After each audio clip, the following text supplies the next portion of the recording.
You've got internet? Begin the download. You've got us. Popular radio entertainment for the masses. You can find us at NBC1260.com.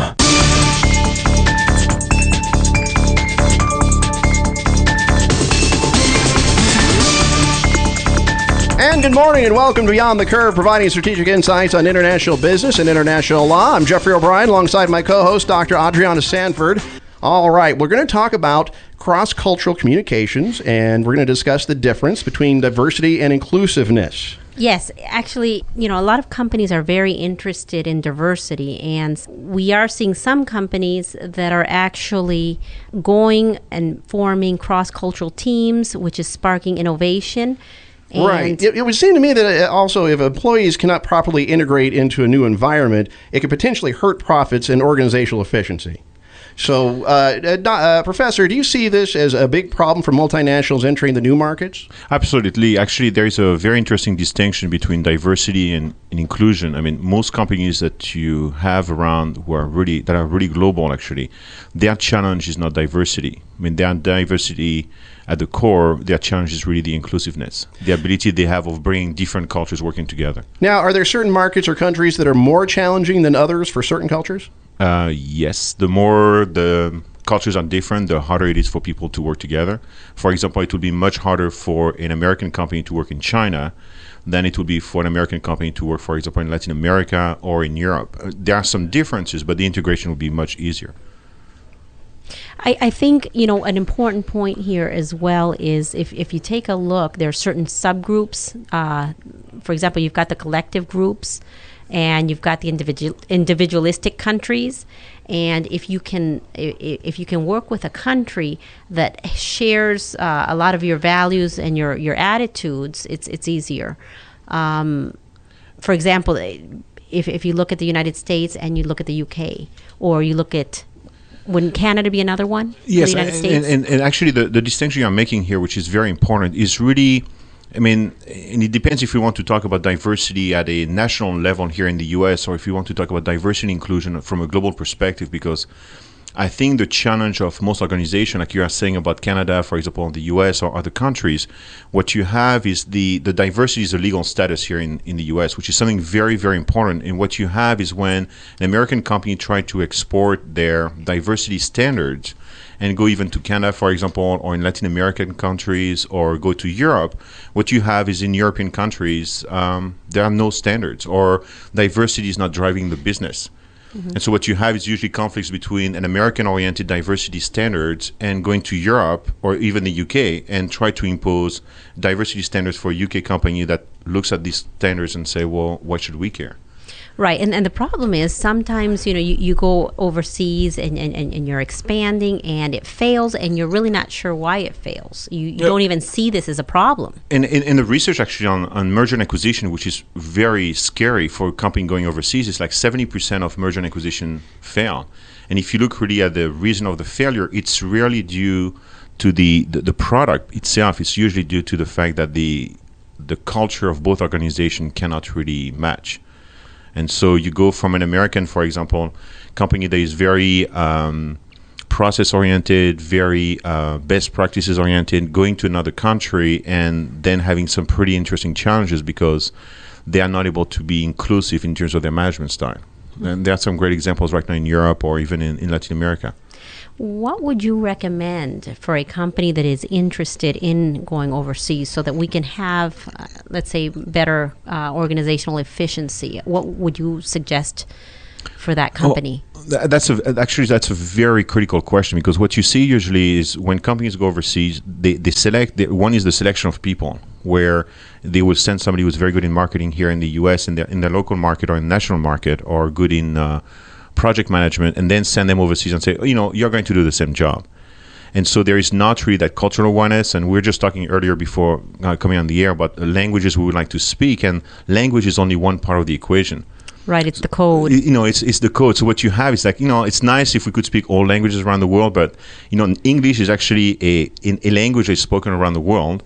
And companies kind of make the assumptions like, well, you speak English, the people you're going to work with are also going to speak English, so you shouldn't have a problem. Then the culture really comes into play. And usually it's not the do's and don'ts. It's really kind of the whole part of the invisible, if you want, part of the culture that is a challenge for most people.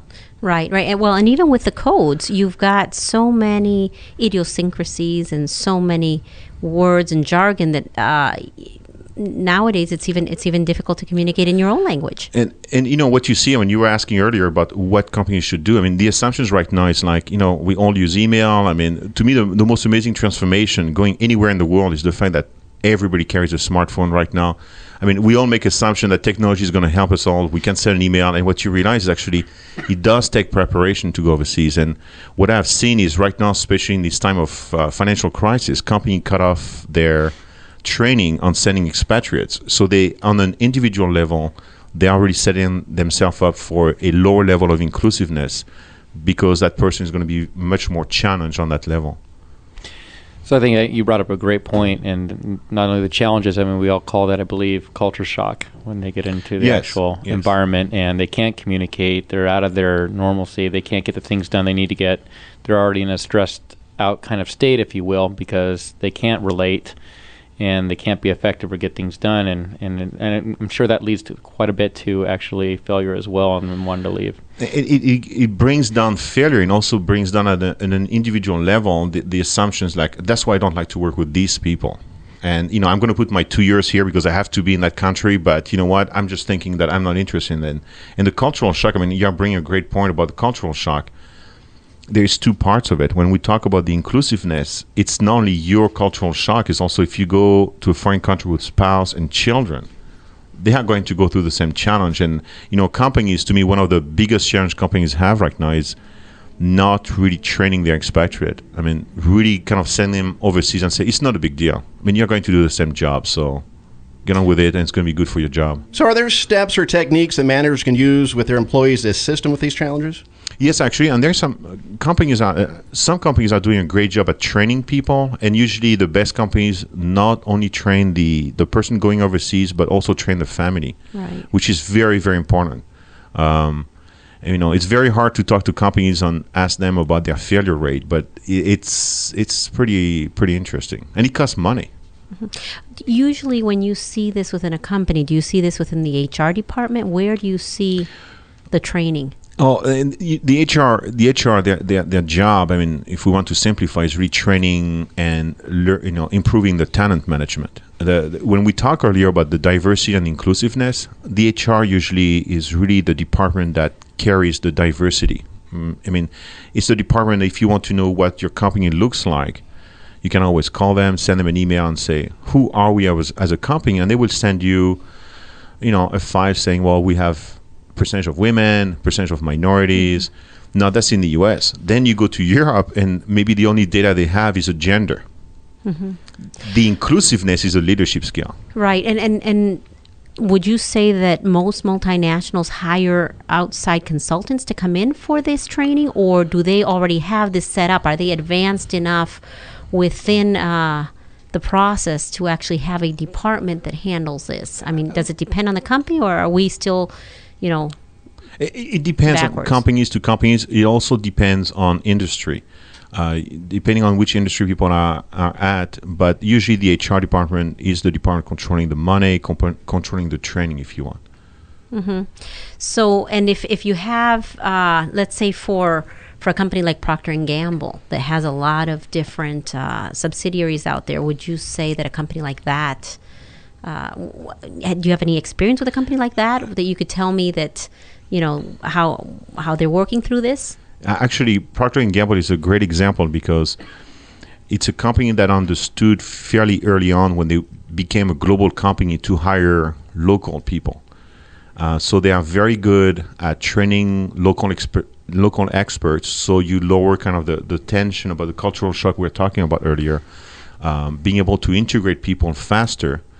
And so it's a great example actually of a company that has been able to maximize the diversity globally, but also try to maximize the issue of inclusiveness.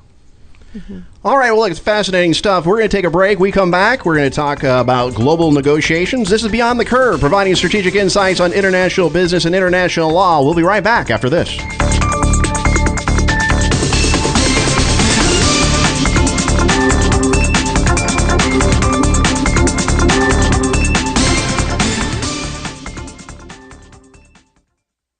NBC 1260.